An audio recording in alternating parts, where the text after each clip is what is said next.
Retrouvez Instant Mag, votre magazine quotidien présenté par Magali Barthès.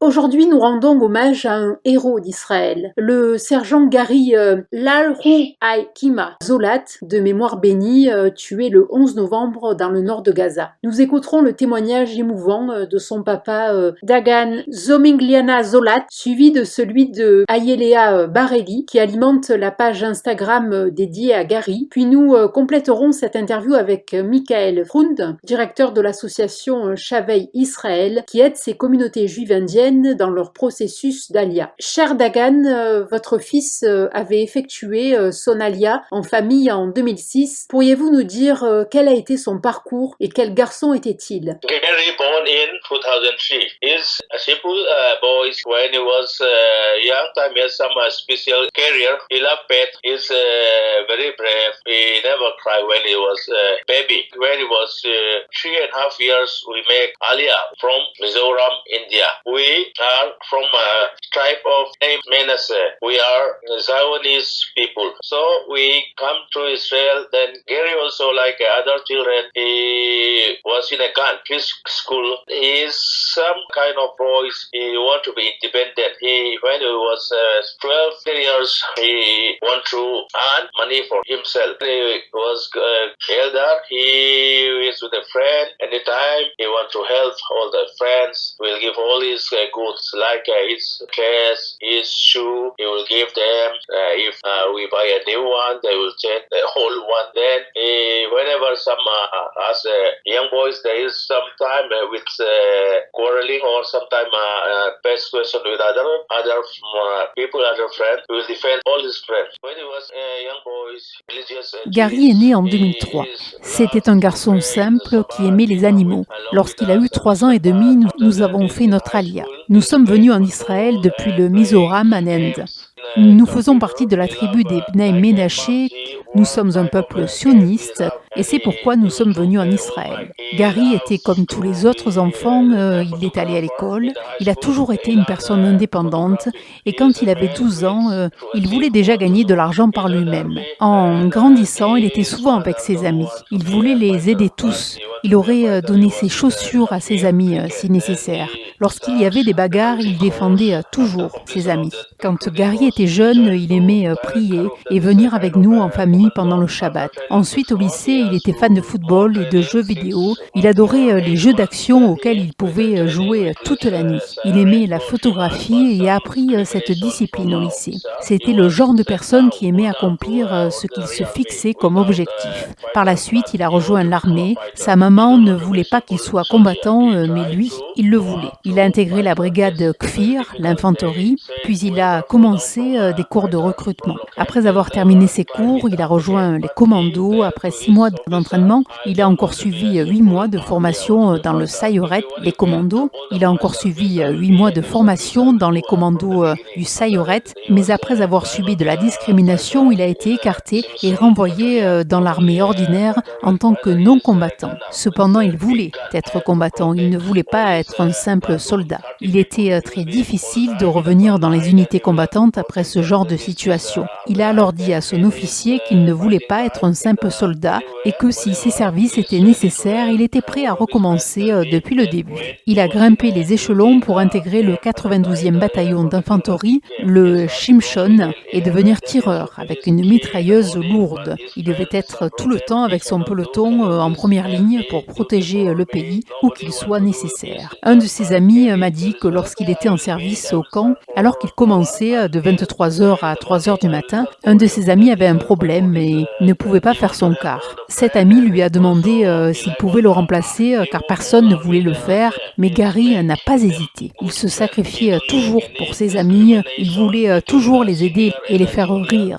Il ne faisait jamais de distinction entre les soldats seniors et juniors. Tout le monde l'aimait. Il aimait s'entraîner au combat avec tout son équipement de minuit à 4h 4 heures du matin. Un jour, un officier supérieur lui a demandé pourquoi il faisait cela. Il a alors répondu « Si nous allons au Liban, je dois être prêt à protéger tout mon peloton, je dois être fort, je dois être responsable de mes soldats. » Gary faisait partie des 4 combattants ayant servi dans le bataillon Shimshon de la brigade Kfir avec le sergent Orkatz, le sergent Nave Yair Assouline et le sergent Ophir Eliaou. Quelles ont été les circonstances de son décès? Gary entered Gaza on 1st November with battalion, with his platoon and with his friend. They are working there on 10th of November. In the evening, he called family, his telephone, and we listened him and asked him, "How are you?" He told me, "Yes, fine." Do you afraid of the war? No, never.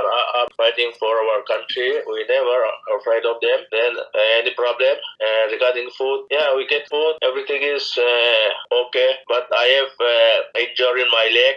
I was not in operation for 2 days. Maybe tomorrow I will join my friend. Why do you want to join with your leg is paining? No, that it's okay. I don't want to alone in this RV in the camp.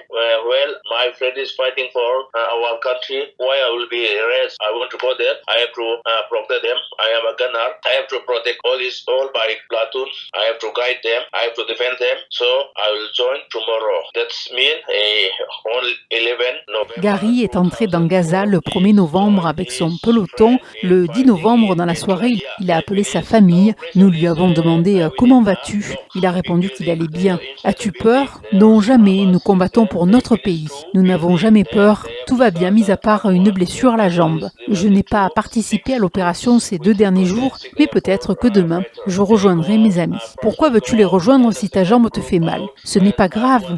Je ne veux pas rester seul dans le camp pendant que mes amis se battent pour notre pays. Je dois y aller, je dois être avec eux.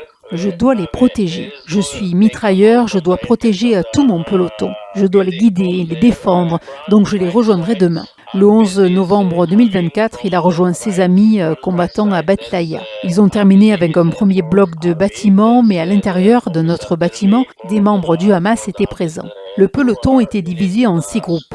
Le premier groupe est sorti, puis le deuxième, tandis que le troisième groupe était entre les bâtiments. Gary, avec ses amis Or et Ophir, est sorti de l'entrée du bâtiment. Du côté droit, un RPG est arrivé et ils ont été touchés. Merci d'avoir écrit tout cela en mémoire de notre fils bien-aimé. Nous, les Bnei Ménaché, que nous soyons juifs ou non, nous venons du Mizoram et nous sommes dévoués à prier pour Israël, à le soutenir et à servir dans les forces de défense israéliennes. We all from Mizoram, people who are living in Mizoram, we are Zionists, all are Zionists, always they want to help Israel. During the war times, all the Mizoram people praying for us, they support us, the young people who want to come to join IDF, they are Zionists, if it's, they can fight for us. Ayelea Barelli, bonjour. Vous êtes une amie de Gary et avez créé la page Instagram remember.gary.zolat en sa mémoire. Le lien entre les Israéliens et les soldats semble très fort. C'est sans doute ce qui vous a donné l'idée de créer cette page Instagram. Boker Tov. אנחנו מדינה מאוד מאוד קטנה ויש לנו הרבה מלחמות ובזמן המלחמות אנחנו מאוחדים ובאמת אנחנו אחד לצד Et oui, nous sommes un très petit pays et nous avons beaucoup de guerres, malheureusement. Et dans les temps de guerre, nous sommes unis et nous sommes vraiment les uns à côté des autres. Maintenant, moi, personnellement, j'adore voir les soldats. Et chaque fois que j'en vois, je veux toujours être avec eux et les aider. Et c'est ce que nous faisons. Et quand quelqu'un tombe au combat, on le ressent vraiment. Et c'est quelque chose d'assez difficile quand tu entends que quelqu'un a été tué. Et en même temps, il y avait Gary. Il s'inquiétait des autres, des plus faibles. Il n'a jamais laissé un ami sur le côté. Toujours, quand il voyait que c'était difficile pour quelqu'un, il était là pour la personne en face. Et je peux dire, avec mon expérience expérience personnelle avec Gary qu'il y avait une fois où j'étais de côté et j'étais en situation de difficulté. Alors il est venu, il m'a parlé, m'a ouverte aux autres, m'a fait rire. C'était un homme avec un bon cœur, qui aimait sa patrie, qui était sioniste, qui s'est battu pour être combattant et a servi dans l'unité Kfir. Et maintenant, ce qu'on peut faire, c'est vraiment aller dans le chemin de ses actions, dans le chemin de ce qu'il a amené dans notre monde. Je peux aussi dire qu'on a ouvert une page Instagram et chaque semaine, nous mettons en ligne des histoires qui en fait parlent de Gary. Nous serions heureux que vous y alliez et que vous fassiez partie de ce groupe. Et vous pouvez aussi faire un don pour le Sefer Torah qui va immortaliser son âme.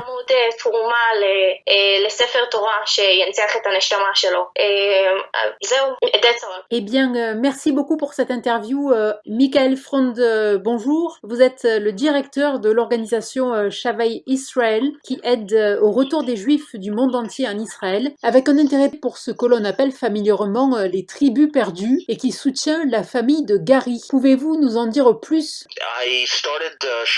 Cela fait plus de 20 ans que j'ai créé Shavei Israël. Nous avons travaillé avec une grande variété de communautés à travers le monde ayant des liens historiques avec le peuple juif et qui étaient en quête de leurs origines. Les fils de la tribu de Manassé, originaire du nord-est de l'Inde, se dit descendre de l'une des 10 tribus perdues d'Israël, exilées de la terre d'Israël depuis plus de 2700 ans. Les Bnei Ménaché n'ont jamais oublié qui ils étaient, ni d'où ils venaient, ni où ils voulaient retourner un jour. Nous avons été plus de 5000 Bnei Ménaché à retourner en Israël. Il y en a encore 5000 en Inde qui espèrent faire un jour leur alia. Dagan Zolat et sa famille étaient parmi les premiers membres de la communauté à s'installer en Eretz Israël. Lorsque Gary a été tué, cela a provoqué une onde de choc inimaginable dans la communauté Bnei Ménaché. Gary était le premier Bnei Ménaché à trouver la mort en combattant le terrorisme. Il s'est sacrifié en notre nom, alors nous devons perpétuer son héritage. Et l'idée de créer une bourse d'études en son nom a été lancée. Nous espérons ainsi pouvoir aider d'autres personnes en mémoire de son sacrifice. Les Bnei Ménaché continuent à pratiquer un judaïsme hérité de siècles de tradition. Pas exactement celui que pratiquent les Juifs d'aujourd'hui, mais ils ont conservé les rites sacrificiels qui étaient pratiqués dans le temple de Jérusalem. Ils ont maintenu une forte connexion avec leur judaïsme, ont préservé de nombreuses prières anciennes, chants et chansons qui parlaient de leur souhait de retour à Sion. En mars 2005, après avoir approché le grand rabbin israélien, il m'a dit qu'il avait étudié le sujet. Il a évoqué le Zera Israël ou le Sitz of Israël, les descendants des peuples d'Israël. Le fait que les Bnei Ménaché aient été coupés depuis si longtemps des autres Juifs devrait leur faire passer par un processus de conversion pour balayer les doutes sur leur statut. C'est ce qui se passe. Et d'ailleurs, quand ils arrivent en Israël, ils suivent un processus de conversion par le grand rabbinat et par ce biais peuvent devenir juifs autant que n'importe quels autres citoyens israéliens.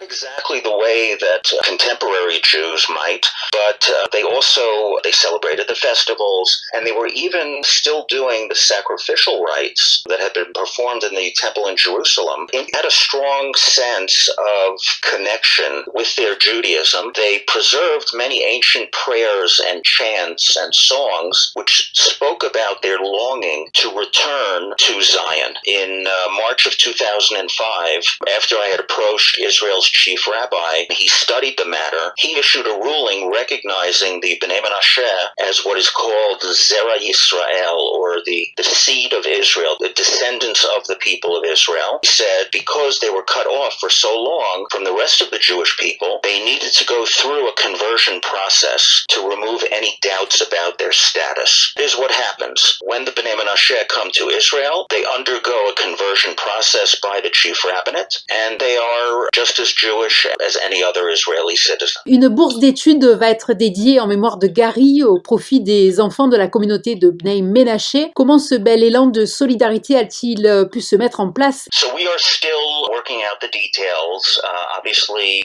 Nous travaillons toujours dessus, en lien naturellement avec la famille de Gary, afin que le projet reflète leurs vœux. Nous sommes aussi à la recherche de donateurs. Espérons que cela permette d'aider le plus grand nombre.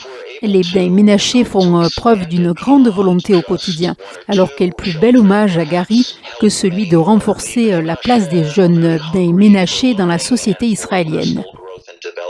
What better way keep alive the legacy and the memory of Gary Zolat than to help to strengthen the next generation of Bnei Menashe children? Vous pouvez consulter le site shavei.org ainsi que la page Instagram Shavei Israël. Et un grand merci à Jean-Christophe Henry pour la mise en relation avec la famille de Gary et à Nathan Sperling pour la traduction en hébreu.